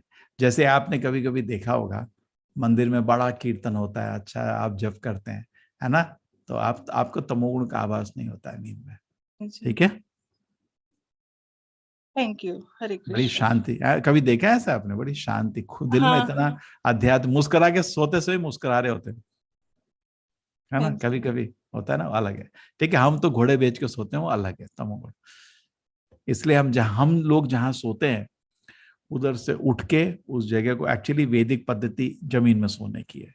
जमीन में सोता है आदमी, और जब उठता है उठ के बिस्तर को अलग कर देता है और उस जगह को साफ करता है, पानी से पहले झाड़ता है, फिर पानी से उसका पोछे से सफाई करता है। क्यों? उसने तमोगुण से वो जगह अपवित्र कर दी। इतना ही नहीं, आप प्रभुपाद जी की सिस्टर का नाम था, किसी को मालूम है उनके बारे में? आपने प्रभुपाद जी का जीवनी किसी ने पढ़ा? आई थिंक भवतारिणी ऐसी कुछ नाम था उनका। तो वो प्रभुपाद जी को मिलने आती थी। ठीक है, उम्र की थी प्रभुपाद जी के साथ, दोनों जो बचपन में दोनों ही राधा कृष्ण के विग्रह के इकट्ठे पूजा करते थे। ठीक है, तो प्रभुपाद जी को मिलने आती थी। जब प्रभुपाद जी मायापुर में थे, वही बंगाली थी, बहुत शांत थी, बहुत शांत।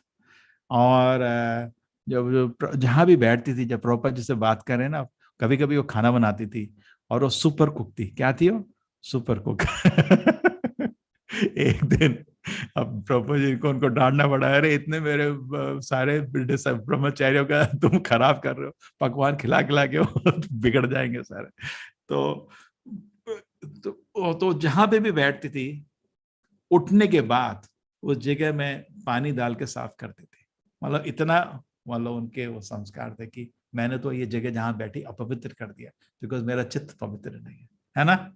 और सोने की तो बात छोड़ दीजिए, हम सोते हैं, हम उस जगह को अपवित्र कर देते हैं, बिकॉज तमोगुण रहता है ना। सोए समय हम सब भूल जाते हैं, नहीं, इंद्रिय भोग के लालसा मन, और ये भी घोड़े बेच के सोए हुए, है ना। जो अब महान भक्त जब सोते हैं उसमें उनका हमेशा कृष्ण का स्मरण रहता है। देखिए, अलग अलग स्टेज ले लीजिए। महान भक्त की प्रभु जी हमेशा तप की अवस्था में रहते हैं, उनका हर क्षण जो है भगवान परम सत्य।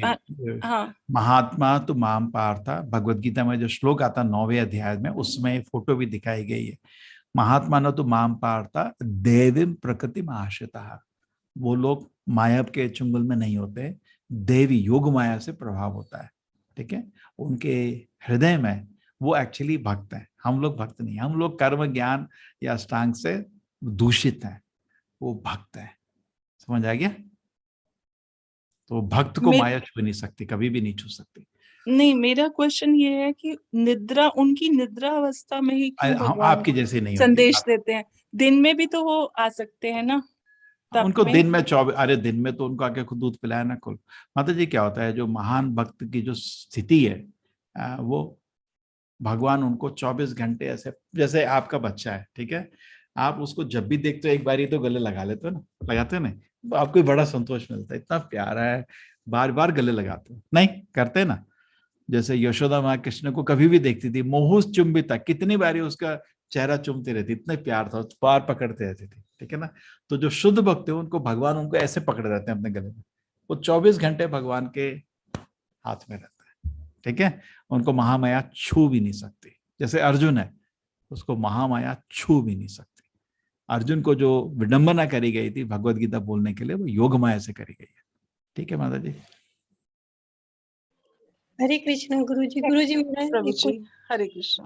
गुरुजी, जैसे जो मायावादी लोग होते हैं और अपन जैसे श्री भगवान जी का जो सेकंड रूप लेते हैं, तो इसमें भी एक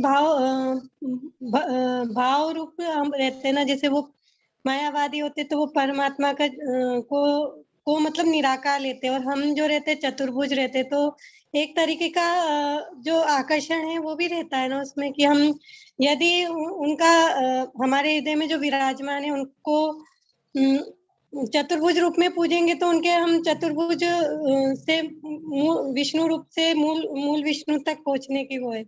और यदि वो उनके पीछे जो मायावादी, उनके पीछे जो भाव है, तो वो ब्रह्म ज्योति तक ही है, तो वो रिटर्न आते बार, ऐसा ये भाव नहीं थे क्या प्रभु जी? हाँ देखिए ना, क्या उनका भक्ति अभी पका नहीं है, कच्चा है, बहुत कच्चा है ना। उनके लिए भगवान का रूप नहीं है। देखिए मैं कितना पढ़ा है, अभी हमारा आज अभी ओरिएंटेशन का दूसरा दिन, अभी मेरे को जाना है, टाइम हो गया है। उसमें क्या होता है, मैं 90% लोग पूरा कोर्स करके भी 18 डे का कोर्स करके उनको एक प्रश्न पूछते हैं, भगवान का रूप है या नहीं है। अभी तक मैं 100%, आज भी वही होगा, मैं चेक करूंगा, 90% लोग रूप नहीं है। इतना प्रभाव है समाज में, तो ये लोग मायावाद से समाज प्रदूषित है। इसलिए प्रभुपाद जी का नाम क्या है, निर्विशेष शून्यवादी पाशाद देश तारिणे। हाँ ठीक है, हरे कृष्णा। चलेंगे फिर। माइल्ड रिमाइंडर, 8 o'clock हो गया है। सॉरी प्रभु जी, बुरा नहीं माना। प्रमोद जी, हरे कृष्णा प्रभु जी। प्रभु जी कुछ बोले? वहां पर टाइम हो गया है प्रभु जी, वहां भी लोग वेट कर रहे होंगे। नहीं वो प्रॉब्लम, आप बुरा नहीं मानना, मैं थोड़ा कठोर शब्द बोल देता, मेरी आदत है। अभी भी भक्ति योग में नहीं पहुंचा हूँ, कर्म योगी, ज्ञान योगी, अष्टांग योगी। देखिए हम लोग का क्या हाल है, हम लोग का क्या हाल है, वो रामचंद्र जी जैसे बंदरों को नहीं पकड़े थे वो, ये हाँ, उससे प्रभुपाद जी बंदरों को पकड़े कृष्ण की सेवा के। नहीं प्रभु जी, आपने जो सवाल पूछा था ना, उसमें भक्ति योग में हम इमोशन को ऐड करते हैं, और जब कर्म योग में करते हैं तो एक्टिव माइंड। चलो ठीक है, हरे कृष्णा। अभी मैं चलता हूँ। हरे कृष्णा प्रभु जी। स्मिता माता जी, आप कुछ, आपको होस्ट बना देता हूँ, आप कुछ, किसी को कुछ प्रश्न है आप जरूर सॉल्व कर देना। जी प्रभु जी, हरे कृष्णा प्रभु जी, धन्यवाद, प्रणाम प्रभु। हरे कृष्णा प्रभु जी। हरे कृष्णा हरे कृष्णा हरे कृष्णा। हरे कृष्णा। किन्हीं को कुछ डिस्कशन करना है? मुझे करना है। माता जी, हरे कृष्णा प्रभु जी। बोलिए माता जी। नीरज माता जी, प्रमोद प्रभु जी हैं, सब मिलके आंसर निकाल देंगे। मैं ना सबसे डल स्टूडेंट हूँ लगता है गीता की। नहीं, आप ये बताइए, टॉप स्टूडेंट का क्वेश्चन ज्यादा अध्याय में प्रभु जी मेरा क्वेश्चन पहले सॉल्व करिए। मेरा क्वेश्चन पहले एक बात बताओ, हमारे क्लास में सब कोई उठता है, बोलता है एक छोटा सा सवाल है, लेकिन सबका सवाल इतना गहरा और इतना विस्तृत होता है कि छोटा रह ही नहीं जाता है। माता जी मेरा सवाल मैंने नामानिश्चर प्रभु जी ने एक्सप्लेन किया, लेकिन मेरा क्वेश्चन मैं दोबारा आप लोगों से पूछती हूँ कि वो तो शुद्ध भक्त बता रहे थे ना, माधवेंद्र पुरी और जो भी हैं, जो शुद्ध भक्त की अवस्था होती है वो तीनों गुणों से ऊपर होती है ना? ठीक है, तो मेरा ये है कि जो ड्रीम एनालिसिस है, ड्रीम में ही भगवान काफी संदेश देते हैं शुद्ध भक्त को। वो तो हर क्षण ही उसकी चेतना भगवान में मर्ज होती है, फिर ड्रीम में ही क्यों भगवान बात करते हैं? जैसे जगन्नाथपुरी जो हैं, उनका भी राजा को उनके ड्रीम में ही उन्होंने रास्ते बताए थे कि वहां पर है। ये मेरा क्वेश्चन मुझे अभी तक नहीं समझ आया पूरी तरह से, दिमाग कम है। हरे कृष्णा। नीरज प्रभु जी और प्रमोद प्रभु जी, आप आंसर बताइए। प्रभु जी, हरे कृष्णा। हरे कृष्णा प्रभु जी। मैंने एक जगह पढ़ा था कि आदमी जब सोता है तो कम से कम 7 बार ड्रीम करता है। ये कुछ इलेक्ट्रोड्स वगैरह लगा के लोगों ने, साइंटिस्ट लोगों ने देखा था। और एक समय आता है जिसको कहते हैं सर्कैडियन रिदम। उस समय आपके सुषुम्ना, दोनों नाड़ियां एक साथ चलती है, प्रॉब्ली 2 बजे से 4 बजे तक। और जो आपने पूछा माता जी कि ऐसा क्यों है कि ऐसे भक्त को भगवान सपने में ही दर्शन देते हैं या कुछ गाइडलाइंस देते हैं, अगर आप सोचिए कि हमारे सामने साक्षात प्रभु का दर्शन होगा तो क्या हम जिंदा रहेंगे? नंबर 1। नंबर 2, आपने भी सुना होगा कि ये एक ऐसा जगह है जो जैसे क्या वन है जो तुलसी वाला, निधि वन। हाँ, निधि वन में लोगों को रहना वर्जित है। ठीक है, इतना भगवान इतने दिव्य है ना कि हम भौतिक शरीर से उनको देख के उनको झेल नहीं पाए। नंबर 1। हम अपनी बात तो कर ही नहीं रहे, हम तो माधवेंद्रपुरी की बात कर रहे हैं। माता जी, माधवेंद्र, हम अपनी बात नहीं कर रहे। जी, माधवेंद्रपुरी किस रूप में आए? मानव के रूप में आए ना। भक्त भक्त तो बाद में बने। भक्त तो जैसे अगर आप कहेंगे प्रहलाद थे, पेट से ही सीख के आए भक्ति, तो वो लोग तो यहाँ पे समय जैसा उन लोग को स्वप्न में दर्शन दिए, अगर साक्षात दर्शन देंगे तो भगवान का चरण पकड़ के बोलेंगे अब तो छोड़ेंगे नहीं, हमको ले चलो। तो ये माइल्ड रूप में, और याद भी रखना, सपना याद रखना भी बहुत कठिन है माता जी, सबको नहीं याद रहता है। आप 7 बार ड्रीम करती हैं and you don't remember a single dream. और स्वप्न विचार भी लोगों ने किताब एक्चुअली आपका सवाल भी बहुत छोटा है, मुझे अभी भी नहीं सेटिस्फाइड हूँ मैं। नहीं हो नहीं सकती माता जी। देखिए, because you are going into a realm which is nobody has seen. यहाँ लोग स्वर्ग नरक वैकुंठ सबका वर्णन दे देते हैं, लेकिन मरने के बाद किसने क्या देखा है? हम तो बस शास्त्र को मान के चलते हैं ना। अभी गोलोक के जितना गोलोक का जितना वर्णन है वो हम नहीं सोचते कि हम लोग जान पाए हैं। ठीक है, हम लोग आज कितना शर्म लगा हम लोगों को कि प्रभु जी बोले कि 3 बार आप लोग पढ़ चुके हैं, हम लोग सब के सब लल्लू हैं, ऑल ऑफ अस फेल्ड। तो यही रिक्वेस्ट है कि सबको अपना अपना एक बार जरूर अपने तरीके से पढ़ें, और किताब में बस 1 घंटा यहाँ खड़े होते हैं, सेल्फ स्टडीज का कोई सब्स्टिट्यूट नहीं है। क्या बोलते हैं? नहीं प्रभु जी, थोड़ा बहुत आता था, लेकिन जैसे स्ट्रिक्ट टीचर होते हैं ना, उनको देख के सब भूल जाता है, ऐसे होता है। पता जी, एक समय था जब शक्तिपात होता है ना, तो वो ज्ञान, शक्तिपात से ज्ञान आपको बिना पढ़े लिखे आपको ज्ञान दे देते थे। ठीक है, अभी हम बूढ़े हो चुके हैं, 50 बार एक श्लोक पढ़ेंगे तो शायद 51वां बार फिर से किताब देख के पढ़ना होगा। लेकिन वही बच्चा एक होता है, पढ़ लेता है। प्रारब्ध में कितने 3 साल 4 साल के बच्चे पूरे भगवत गीता जान रहे हैं, कहाँ से? कुछ प्रारब्ध में लेके आए होंगे। ये तो हम लोग इतना लेट जर्नी स्टार्ट कर रहे हैं। आप सोचिए, जो 6 से लेके 11 साल के बच्चे बैठते हैं, तो I am so pleased, they are so lucky, they are so fortunate. और अभी हम लोग जिस रिसर्च में बढ़े हैं कि सपने में क्यों देखते हैं, एक्चुअली ये रिसर्च का टॉपिक तो किसी नहीं। चलिए, थैंक यू प्रभु जी। हरे कृष्ण माता जी। हरे कृष्णा प्रभु जी, मैं एक चीज शेयर करना चाहूंगा।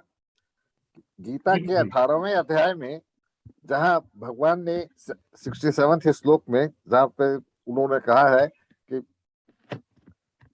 मुझे सर्वधर्म परित्यज्य माम एकम शरणम व्रज अहम त्वाम सर्व पापेभ्यो मोक्षयिष्यामि मा शुचः। इसी के आसपास जो यह है, इसके तात्पर्य में प्रभुपाद जी कहते हैं कि भगवान कृष्ण को बंसी बजाते हुए, 2 हाथ और बंसी बजाते हुए ही उनकी पूजा करना चाहिए और उनको मानना चाहिए। एक यहाँ पे बोले प्रभु जी, जब वृंदावन छोड़ के जा रहे थे कृष्णा, उन्होंने अपनी बांसुरी राधा रानी को दे दिया था। हाँ। अनफॉर्चुनेटली जितना भी विग्रह देखते हैं हम, कृष्ण जी के हाथ में बांसुरी देखते हैं। ये हमारा एक प्री कंसीव्ड नोशन है, बट सच्चाई तो ये है कि बांसुरी तो वो 12-13 साल की उम्र में जब वहां छोड़ के आए, तो बांसुरी तो उसके बाद उन्होंने जीवन भर हाथ नहीं लगाया। तो यहाँ पे हमारी देखिए प्रभु जी, आर्टिस्ट की कल्पना है कि वो हरे हैं कि नीले हैं, किसी ने देखा तो नहीं। और जो जैसे पोटेशियम साइनाइड का टेस्ट कोई बता देगा, तो आप लिटमस पेपर से कह सकते हैं, बट एग्जैक्ट टेस्ट कोई नहीं बता पाएगा। The moment you put it on your lips और your tongue, you are dead. तो वही भगवान प्रभुपाद जी ने अपने भगवत गीता में तात्पर्य में ये लिखा है कि भगवान कृष्ण को जो ये करना है, 4 भुजा वालों में नहीं, उनको पूजा करनी है। उनकी पूजा करनी है हाथों में बांसुरी लिए हुए और ग्वाल बाल के रूप में उनको ये करना है। ग्वाल बाल, आप आए ना, ग्वाल बाल। आज तक किसी ने भगवान का वृद्ध रूप नहीं देखा, क्योंकि भगवान बूढ़े होते ही नहीं।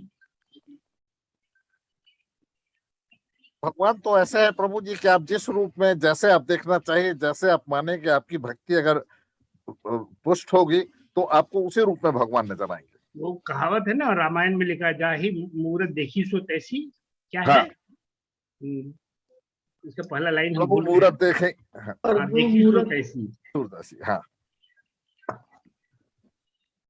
अच्छा, एक चीज मैं और शेयर करना चाहूंगा कि अभी थोड़े समय पहले निधि वन में हरियाणा में किसी एक गांव का एक व्यक्ति रात में मोबाइल लेकर के वो वहां छुप गया था और उसने देखने की कोशिश की, तो मोबाइल का उसका जो कैमरा था वो ऑन था, लेकिन रात में उसे ऐसा पता लगा कि जितने बहुत तेज प्रकाश आया और उसे लगा कि जितने वो हैं पेड़ पौधे हैं और जितने हैं सब कुछ परिवर्तित हो रहे हैं, लेकिन वो उसके बाद बेहोश हो गया। बेहोश होने के बाद वही निधि वन में एक कमरा है जिसको बाहर से 3 ताला लगा के लॉक किया जाता है। हाँ। उसमें पान रखी जाती है, प्रसाद रखा जाता है। हाँ। और बिस्तर एकदम बढ़िया सुंदर से लगा करके ताला लगा के चले जाते हैं। कोई टनल नहीं है, कुछ भी नहीं है। और सवेरे चबाया हुआ पान, बिस्तर जैसे कि कोई सोया हो। मैंने कहते हैं चमत्कार यही सब है ना। वहाँ पे जो दातुन रखी होती है वो भी सुबह 2 टुकड़े में हुई होती है। करेक्ट। लोटे में पानी होता है वो भी गिरा हुआ होता है। तो मैं यहाँ पे ये कहना चाह रहा था कि उस व्यक्ति ने जब अपने गाँव जाकर के वो उसकी स्थिति पागल की तरह हो गई। हाँ, थोड़े समय के बाद वो पागल हो जाओगे या मर जाओगे। ऐसे एक ही जगह नहीं है प्रभु, बहुत सारे स्थान हैं जो वर्जित है। अभी माता जी बोल रहे थे ना कि दिन में देखे क्यों नहीं, तो देखने का अब देखिए ना कि वो अब देखिए एक और चीज को कनेक्ट करते हैं। रामचंद्र युद्ध वीर थे, उनके हाथ में हमेशा धनुष बाण और कृष्ण के हाथ में बांसुरी। वो कितने लोग को स्वर्ग पहुंचा दिए, कृष्ण किसको पहुंचाए, बाल रूप में जो असुर आए उन्हीं को पहुंचाए। और अगर आप देखते हैं तो रामायण में राम जी सबको रिवॉर्ड दिए, सिर्फ हनुमान को नहीं दिए। तो हनुमान जब लास्ट में कहे कि देखो तुमको तो इस युग में कुछ नहीं दे पाए, अगले युग में तुम जो करोगे सब मान्य होगा। आप देखेंगे कि वृंदावन में बंदर वहां के लोकल को कोई नहीं तंग करते हैं। आपके हाथ में पैकेट तो देख लें, फिर आपके चश्मा उतारेंगे, बोले पैकेट दो, चश्मा लो। चश्मा तो फौरन उठा लेते हैं, हाँ, कोई वो नहीं, वो जानते हैं कि चश्मा लेंगे तो आप उनको कुछ खिलाएंगे। हाँ। मैं भूल रहा हूँ, वो सर गोस्वामी के एक मंदिर में गए तो चश्मा हमारे एक साथ जो थे उनका चश्मा लेके भाग गया। तो मेरे हाथ में 2-3 एप्पल्स थे, तो एक एप्पल फेंके तो उसे लगा चश्मा को अपने साथी को देख करके मुस्कुराते हुए निकल गया। तो दूसरे को जब हम दूसरा एप्पल दिए तब वो चश्मा फेंका। They are so trained. तो भगवान ने कहा है कि तुमको मौका देंगे। अभी भी हम लोग जिस भावना से बैठते हैं प्रभु, शायद हम लोग की ऐसी भावना नहीं है कि हम वैकुंठ जाएं। हम सिर्फ इस संसार के दुख से परे हट जाएं, बस यही तो प्रार्थना है। हमें मालूम है 84 लाख योनि में गुजरने के बाद जब वहां नहीं पहुंचे और आत्मा अगर शाश्वत है तो सतयुग से लेकर कलयुग तक हम चले आए हैं, तो क्या इस जन्म में पहुंच जाएंगे? 50 साल के बाद गाड़ी अगर दिल्ली से चली और कलकत्ता पहुंचना है तो ठीक है। मान लीजिए हम अलीगढ़ में उतर गए, अलीगढ़ से उतरेगा तो इलाहाबाद में चले, फिर इलाहाबाद से मुगल चले, लेकिन अंत में हम जरूर पहुंच जाएंगे। प्रभु जी, वही तो प्रभु ने इसमें भी तो श्लोक में लिखा है कि आप पिछले जन्म में जहाँ रुके थे अगले जन्म में वहीं से स्टार्ट करें। नहीं, अगले जन्म में वहां से स्टार्ट करेंगे। तो आप सोचिए, हम और आप 50 साल के बाद स्टार्ट हुए। सोचिए वो भाग्यवान लड़का जो 6 साल की उम्र में सुन रहा है भगवत गीता। तो ये अपना प्रारब्ध है। कितने जन्म आएंगे, कितने जन्म जाएंगे, किस योनि में चले जाएंगे, कैसे कर्म कर रहे हैं। तो कितना अच्छा से उन्होंने बताया कि ये रेगुलेटिव प्रिंसिपल्स फॉलो करो, नाम जप करो। अब कहते हैं कि अब अच्छे घर में पैदा हो गए, तो अच्छे घर में पैदा हो गए तो एक्सपेक्टेशन इतना हो गया और अच्छे बनो, तो भक्ति कहाँ हो पाती है? तो हम और अच्छे बनने के चक्कर में और विद्यावान बनने के चक्कर में हम कहाँ चले जाते हैं, भटक जाते हैं। बड़ा दिक्कत है प्रभु। सबसे अच्छा तो हमें इसमें लगता है कि गीता के 9वें अध्याय के 25वें श्लोक में भगवान कहते हैं कि देवों को पूजने वाले देवों को प्राप्त होते हैं, पितरों को पूजने वाले पितरों को प्राप्त होते हैं, भूतों को पूजने वाले भूतों को प्राप्त होते हैं, और मुझे पूजने वाले मेरे को प्राप्त होते हैं। तो कम से कम अगर हम लोग किसी स्थिति में आ जाए कि हम इनको पूजें तो ठीक है, इस जन्म में नहीं तो आज से 100 जन्म के बाद, 500 जन्म के बाद ऐसा लगता है कि शायद हम लोग वहां बिल्कुल पहुंचेंगे। प्रभु जी देखिए, हमारे जो शास्त्र लिखे है ना, they read the mind so well. एक अगस्त मुनि है कि आने वाले किसी का थम प्रिंट को देख करके उसका भूत भविष्य और वर्तमान सब बता देते हैं, अगस्त मुनि का। दूसरा कि 2 शब्द हमारे लिए लिखा गया, भाग्य और भगवान। नहीं मिला तो भाग्य और या तो भगवान। वो माता कंचन माला माता जी पूछ रही थी, हम डिप्रेशन में हिंदुस्तानी लोग नहीं रहते हैं, वो वेस्टर्न का फिलॉसफी है। हम भाग्य और भगवान के भरोसा करके अगले दिन की तैयारी करते हैं। ठीक है, तो प्रभु जी अभी हमें लगता है कि हम लोगों का भी वहाँ पे क्लास, माता जी भी सोच रहे होंगे, जबरदस्त डिस्कशन हो रहा है, क्लास बंद कर दिया जाए। हाँ माता जी, आप चाहें चलते चलते एक चीज मैं नहीं प्रभु जी चलने दीजिए ना, बहुत अच्छा डिस्कशन चल रहा है, बहुत आनंद आ रहा है ना प्रभु जी। हरे कृष्णा। बहुत अच्छा लग रहा है सुनना आप लोगों का डिस्कशन। उत्तरकांड में रामचंद्र जी ने कहा है, बड़े भाग मानुष तन पावा, सुर दुर्लभ सब ग्रंथ ही गावा, साधन धाम मोक्ष कर द्वारा, पाही न जही परलोक संवारा। अब कोई आदमी अगर ऐसा नहीं करता है तो क्या होता है, से परत दुख पावही, सिर धुनी धुनी पछताही, काले ही कर्म ही ईश्वर ही, मिथ्या दोष लगाई। बस अब समय ज्यादा हो गया प्रभु जी, इसलिए मैं इसके साथ आप सबों को हरे कृष्णा कहता हूँ। हरे कृष्णा, हरे कृष्णा, हरे कृष्णा। हरे धन्यवाद कृष्णा प्रभु जी, धन्यवाद प्रणाम। हरे कृष्णा प्रभु जी। हरे कृष्णा। हरे कृष्णा प्रभु जी। हरे